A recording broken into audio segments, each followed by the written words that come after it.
কেন্দ্রে আপনারা যাবেন, নির্বিঘ্নে যাবেন। আমি নির্বাচন কমিশনকে বলেছি, র্যাব থেকে, সেনাবাহিনী থেকে, সিসি ক্যামেরা থেকে কয়েকটা প্রস্তাব আমি করেছি। আরেকটি কথা বলি, যদি কোনো পেশিদারিত্বের কারণে এই চুনারগড়ের নির্বাচন যদি ব্যাঘাত ঘটে, ইনশাল্লাহ আমি এমন এক ব্যক্তি সারা বাংলাদেশের নির্বাচনকে প্রশ্নবিদ্ধ করবো ইনশাল্লাহ। কাউরে ভয় দেখেন না, ফেস্টুন লাগাইতে গেছে সিরা ফালাইয়েন না, মোমবাতির মিছিল করতেছে ধমক দিয়েন না, আঘাত করেন না। কারণ গতকালও আমাদের একটা কর্মীরা আঘাত করছেন, আজকেও একটা ছেলেকে নাক ফাটায় রক্তাক্ত করছেন, গত পরশুদিনও আমাদের প্রচারণা বন্ধ করে তারা মেরে ফেলার হুমকি দিচ্ছেন। ভাইরে, আপনি তাকে রক্তাক্ত করছেন, সে কি ব্যথা পায় নাই? সে কি কোনো মায়ের সন্তান না? তো আপনি যদি রাজনীতি করেন আর আপনার হাত দিয়ে যদি একটা মানুষের শরীর রক্তাক্ত হয়, আপনি নরপিটাস বিয়াদব। একদম সময়ের মতো, সময়ের ক্লান্তি লগ্নে সময় মতো, সময় উপযোগী স্লোগান দিয়ে মাটি নেমেছেন। একটাই কারণ, দেশ রক্ষা করতে হবে, দেশের মানুষ রক্ষা করতে হবে। কোনো ধরনের জুলুম করা যাবে না, নির্যাতন করা যাবে না, মা বোনদেরকে সম্ভ্রমহানি করা যাবে না। দাম্পত্য জীবনের উপরে যে মা বোনদের অনেক সময় যে অনেক অবহেলার শিকার হয়, আর গ্রাম্য সিন্ডিকেটে মা বোনদের প্রতি যেরকম বৈষম্য তৈরি করা হয়, এগুলো করা যাবে না।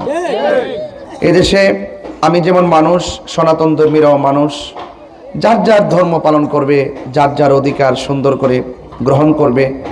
এবং আমাকে আপনাকে এটাই বোঝাতে হবে মানুষকে, দেশটা সবার, চা শ্রমিকরাও মানুষ, সনাতন ধর্মীরাও মানুষ, আমরাও মানুষ।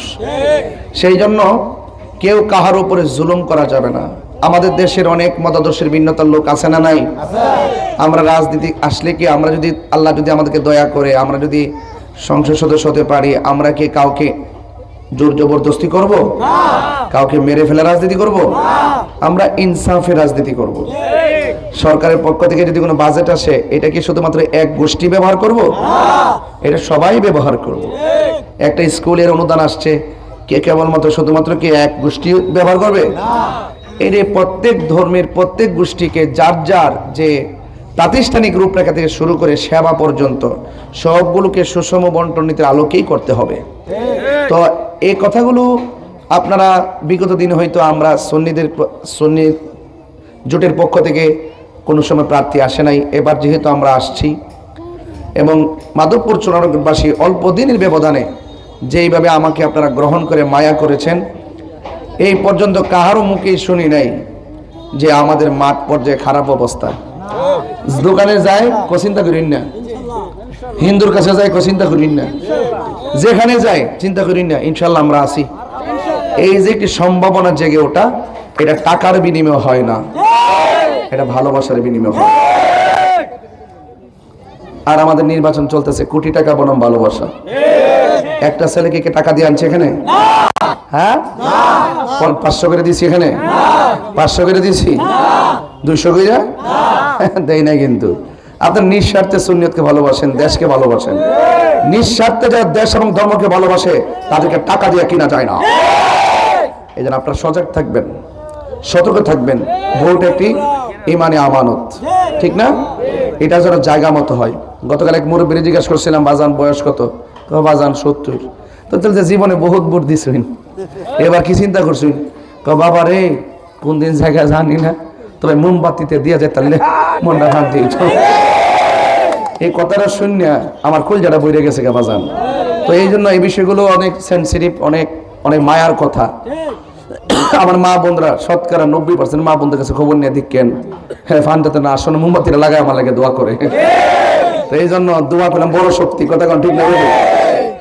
তবে যারা এই সমর্থনকারীদেরকে ভয়টই দেখায়েন না, কাউরে ভয় দেখায়েন না, ফেস্টুন লাগাইতে গেছে সিরা ফালাইয়েন না, মোমবাতির মিছিল করতেছে ধমক দিয়েন না, আঘাত করেন না। কারণ গতকালও আমাদের একটা কর্মীরা আঘাত করছেন, আজকেও একটা ছেলেকে নাক ফাটায় রক্তাক্ত করছেন, গত পরশুদিনও আমাদের প্রচারণা বন্ধ করে তারা মেরে ফেলার হুমকি দিচ্ছেন। ভাইরে, আপনি তাকে রক্তাক্ত করছেন, সে কি ব্যথা পায় নাই? সে কি কোনো মায়ের সন্তান না? তো আপনি যদি রাজনীতি করেন আর আপনার হাত দিয়ে যদি একটা মানুষের শরীর রক্তাক্ত হয়, আপনি নরপিটাস বিয়াদব। রাজনীতি করবেন মানুষের জন্য, রাজনীতি করবেন মানুষের কল্যাণের জন্য, রাজনীতি করবেন মানবতার জন্য। আপনি যখন রাজনীতি করবেন, এটা এটা জায়গা জমি নিয়ে দ্বন্দ্ব না, এটা রাজনীতি। এই রাজনীতি হতে হবে ঈমান নীতির মাধ্যমে। আপনি ধমক দিলেন, তাকে আঘাত করলেন, আজকে খবর নিয়ে দেখলাম তার পরিবারের সবাই কান্না করতেছে। আমরা আজকে সাতিয়ান গিয়েছিলাম, কেন গিয়েছিলাম? শান্তির বার্তা দিয়েছিলাম, ভাই রাজনীতি করে মানুষের জন্য করেন। আসতে পারে না, বিকেলে আবার আক্রমণ করেছেন।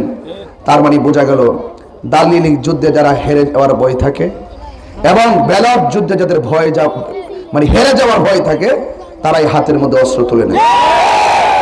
এদের কাছে দেশ নিরাপদ না, দেশের মানুষ নিরাপদ না। সতর্ক থাকতে হবে। তবে স্রোতের প্রতিকূলে বাদ দিলে স্রোতের গতি কিন্তু দ্বিগুণ বাড়ে। আপনারা তো আমাকে চিনেন, আমি কি কাউকে ভয় পেয়ে কথা বলি? আমি কি অযৌক্তিক কথা বলি? কাউকে ঠকিয়ে কথা বলি? আমি ইনসাফ ভিত্তিক কথা বলি। এই জন্য খবরদার। আমি শুনেছি চৌমনিতে অনেক, চৌমনি বহরাতে অনেক দায়িত্বশীল ব্যক্তিবর্গ যারা রাজনীতি করেন, আমাদের প্রতিপক্ষ তো কয়েকটা আছে না? আমিও কাহারও প্রতিপক্ষ। আমার প্রতিপক্ষ যেমন, আমিও আবার কাহারও প্রতিপক্ষ, ঠিক না? আমার প্রতিপক্ষরা আমার কর্মীদেরকে হুমকি দিতেছে। এই যে এখনো বসার পরে হুজুর আমরা পোস্টার দুইটা ছিড়ালাইছে, ব্যানার ছিড়ছে, আবার আমরা লাগাইতে গেলে লাগাইতে দেয় না, আমরা মাইকিং করলে বাধা দেয়। আবার কইতাছে 12 তারিখের পর কই যাস দেহুম। ওরে বাপরে, লিস্টে বলে নাম উঠতে গেছে গা। 12 তারিখের পরে কই যায় দেখবো। আচ্ছা, কোন এই লোকটি কি তার লন্ডন থেকে আইছে? এর এলাকার ভাই হবে, নাহলে চাচা তো ভাই হইব, জেরা তো ভাই হইব, রক্তের ভাই হইব, সমাজের ভাই হবে। কথা সত্যি বলতেছি। তা আপনি কারে দেখবেন ভাই? আপনি ক্ষমতা আসলে যদি আপনি দেখার হুমকি দেন, তার মানে তো বোঝা গেল যে আপনি রাজনীতি না। আপনি তো আপনার নীতি, আপনার যে আদর্শ, এই আদর্শের জলাঞ্জলি দিয়া সমাজের উন্নয়ন করা যায় না। আদর্শ ধরে রাখতে হয়। যে আমাকে ভোট দিবে সেও আমার, যে আমাকে ভোট দিবে না সেও আমার। আমাকে ভোট দিবে যারা, যদি আল্লাহ আমাকে কবুল করে, তারা দরজা খুলে ঘুমাবে। আমাকে যারা ভোট দিবে না, তারাও দরজা খুলে ঘুমাবে। আর আমি কথা দিয়ে যাচ্ছি, আমার প্রটেক্ট বাহিনী, আমি সহকারে তাদের পাহারাদার হয়ে থাকবো। এটার নাম রাজনীতি। আমি দেখেছি 53 বছর ধরে যে দল ক্ষমতায় আসে, সব কলকাঠি তাদের ইশারায় লড়ে। মামলা টামলা, থানা ওসি ডিসি এসপি সব তাদের কথাই লড়ে। তারা অন্যায় করলে মামলা নেয় না। আরেকবার নিরীহ প্রতিপক্ষ হওয়ার কারণে অপরাধ করে 2 জন মামলা দেয় 500 লোকের বিরুদ্ধে। এটা রাজনীতি হতে পারে না। কথা বলেন ঠিক না? এগুলো বন্ধ করতে হবে। আমরা এমনিতে রাজনীতি আসি নাই, এইভাবে দেশ চলতে পারে না। আমরা খুনের রাজনীতি বন্ধ করতে হবে, গুমের রাজনীতি বন্ধ করতে হবে, রক্ত দেওয়ার রাজনীতি বন্ধ করতে হবে। আমাদেরকে ইনসাফ ভিত্তিক রাষ্ট্র কায়েম করতে হবে, মানবতার রাষ্ট্র কায়েম করতে হবে। চোরাগড় মাদকপণ্যে যে স্বপ্ন আমি অঙ্কন করেছি, ইনশাআল্লাহ আল্লাহ পাক যদি আপনাদের দোয়ার বরকত যদি কবুল করে, মনতলা যত দোকানদার আছেন, ব্যবসায়ী ভাইয়েরা আছেন, আমি দায়িত্বহীন কণ্ঠে কথা বলে দিয়ে যাই, একটা চাঁদাবাজকে দোকান থেকে চাঁদা নিতে দেব না। আপনি বলতে পারবেন না শক্ত গলায়, আপনারা আয় ওয়াশ করতে পারবেন। নির্বাচন আসলে 10 কেজি জিলাপি দিয়া চা শ্রমিকরে বুট কিনে। আরে ভাই, চা শ্রমিকরা তো মানুষ। আপনি তাদের 200 জনকে দিলেন, কিন্তু এখানে হাজার হাজার লক্ষ লক্ষ লোকজন আছে। আপনি চা শ্রমিকদেরকে নিয়ে স্থায়ী বন্দোবস্ত করতে হবে। তাদের সমস্যাগুলো চিরদিনের জন্য সমাধান করতে হবে। তারা পানি নিয়ে যে কষ্টে আছে, ডিপের অবস্থায়, জানেন এখন পানি পায় না তারা। এগুলো নিয়ে ভাবনার কোনো মানুষ কি আছে? বারবার চা শ্রমিকরা ওই আশ্বাস প্রদানকারী মানুষের কাছে বিশ্বাস হারিয়েছে। রাজনীতিবিদরা প্রতারণা করে, তাহিরি হুজুর এবং সুন্নি যারা আছেন তারা প্রতারণা করবে না। এই যে পীর মাশায়েখরা দায়িত্বহীন কণ্ঠে বলতেছে না যে আমি না, এগুলো আপনারাই চালাবেন, আপনাদের এলাকা আপনারাই রক্ষা করবেন। কিসের মামলা? সামাজিক ব্যবস্থা এত উন্নত হবে যে কোনো না কোনো কারণে একটা ঘটনা ঘটে, উঠান বৈঠকের মাধ্যমে সমাধান হবে। ঠিক না ঠিক? সেই ইনসাফ ভিত্তিক ব্যক্তি সমাজে তৈরি করতে হবে।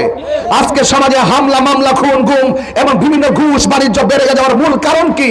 আমাদের সামাজিক ব্যবস্থাপনা অবক্ষয়ের দিকে চলে গিয়েছে। আমাদের সামাজিক ব্যবস্থাপনা কলকাঠি নাড়ার মাধ্যমে নীতিকে বিসর্জন দিয়েছে। এই জন্য সমাজে ফেতনা, সমাজে ঝগড়া, সমাজে মামলা, সমাজে হামলা, সমাজে রক্ত নেওয়ার রাজনীতি চলছে। কথা বলেন ঠিক না? আখিরি কালাম, শেষ কথা, আপনারা মনতলাবাসী, আমরা সবাই একত্র আসি না নাই? আসি না নাই? মার্কাটা কি? এই মোমবাতি মার্কায় আপনারা ভোট দিবেন। আর আপনারা আমাকে চেনেন, আমি ওয়াদা খেলাফ করি না, আমি এক মুখে দুই কথা বলি না, আমি যা বলি তাই করি। আমার মা বোনদেরকে বলবো, মা আপনারা একটু আমার পক্ষ থেকে কষ্ট করে আপনারা একটু বাড়ি বাড়ি মানুষের কাছে একটু মোমবাতির কথা বলবেন, সকাল সকাল গিয়ে মোমবাতি মার্কায় ভোট দিবেন। একসাথে যাবেন, ঘরে 5 জন মা আছেন, আপনারা একসাথে ছেলে মেয়ে নিয়ে যাবেন, আবার একসাথে ফিরে আসবেন, কোনো লাল চক্ষুকে ভয় পাবেন না। আর এলাকার মমতলাবাসীকে বলি, আপনাকে কেউ যদি কোনো হুমকি দেয় দয়া করে তার নাম দিবেন। কেউ যদি মোবাইলে হুমকি দেয় রেকর্ড করে রাখবেন। কেউ সরাসরি হুমকি দিলে ভিডিও করে রাখবেন। আমি ইনশাল্লাহ, আমার বেশি সময় লাগতো না, 24 ঘন্টার ভিতরে ইনশাল্লাহ এটার অ্যাকশন নিতে পারবো। আমি হাতে নিব না, আইনিভাবে নিব। নির্বাচন কমিশন এবং প্রশাসনের মাধ্যমে সেই তদারকি করে ইনশাল্লাহ নির্বাচনকে নিয়ে জনগণের মধ্যে যে আকাঙ্ক্ষা সৃষ্টি হয়েছে, সেই আকাঙ্ক্ষা রোডম্যাপ যারা ব্যাঘাত ঘটাবে অবশ্যই তাদের বিরুদ্ধে আইনি প্রোটেকশন না থাকলে এই নির্বাচন সারা দেশে প্রশ্নবিদ্ধ হবে। আরেকটি কথা অ্যালার্ট করে দিয়ে যায়, মনে রাখবেন, দেশে নির্বাচন হচ্ছে না, আমার এখানে নির্বাচন যদি কাবজাব হয়, আমার এখানে আসনে নির্বাচন যদি কাবজাব হয়, অনেকে বলতেছে হুজুর রায় টেবিলে কামড়া করে লইব। কি দেখেছে রায় টেবিলে কামড়া করে লইব, আর কোন নির্বাচন করবেন কিতা করতেন? ভোট তো অভাব নাই রে বাজি, ধরে রাখতে পারবেননি। অনেকেই কথাটা কয় যে ভোট তো অভাব নাই, কারি কারি ভোট, কিন্তু ধরে রাখুন যাবো নিজে গেলাম কিনলে গা হেরা তো গণব মোমবাতি ডুহাই দিবনি আরেকটার ভিতরে, এই ডুহাইয়া তো রেজাল্ট গোড়াই লইব। তো সেই জন্য আপনাদেরকে সতর্ক থাকতে হবে, আপনাদেরকে সাবধান থাকতে হবে। আপনাদের সকলকে এই দেশের শান্তি সুরক্ষায় আপনাদের সকলকে ঐক্যবদ্ধ থেকে ভোট কেন্দ্রে আপনারা যাবেন, নির্বিঘ্নে যাবেন। আমি নির্বাচন কমিশনকে বলেছি, র্যাব থেকে, সেনাবাহিনী থেকে, সিসি ক্যামেরা থেকে কয়েকটা প্রস্তাব আমি করেছি। আরেকটি কথা বলি, যদি কোনো পেশিদারিত্বের কারণে এই চুনারগড়ের নির্বাচন যদি ব্যাঘাত ঘটে, ইনশাল্লাহ আমি এমন এক ব্যক্তি সারা বাংলাদেশের নির্বাচনকে প্রশ্নবিদ্ধ করবো ইনশাল্লাহ। আর যদি শান্তিপ্রিয় হয় তাহলে আমি সারা বাংলাদেশের এই নির্বাচনকে আমি ইনশাল্লাহ আমি আমার পক্ষ থেকে অন্তত পক্ষে এটা তুলে ধরবো, এমন ভাবে তুলে ধরবো, শান্তির বার্তায় তুলে ধরবো। আমি চাই প্রত্যেকটা আসনে, প্রত্যেকটা জায়গায় শান্তিপ্রিয় নির্বাচন হবে, অবাধ হবে, সুষ্ঠু হবে, নিরপেক্ষ হবে, অংশগ্রহণমূলক হবে। সবার অংশগ্রহণমূলক নির্বাচনের মাধ্যমে যার যার স্বাধিকার, যার যার ভোটাধিকার প্রয়োগ করে যার যার নাগরিকত্বের বিকাশ ঘটাবে, এই আশাবাদ ব্যক্ত রেখে এবং সকল অপশক্তির হাত থেকে নির্বাচন কমিশন থেকে শুরু করে সবাইকে সুস্বাস্থ্যতা, শান্তি কামনা করে আজকে এখান থেকে বিদায় নিচ্ছি। জয় হোক মানবতার, জয় হোক মেহনতি মানুষের, জয় হোক মোমবাতি প্রতীকের ইনশাআল্লাহ। আসসালামু আলাইকুম ওয়া রাহমাতুল্লাহ।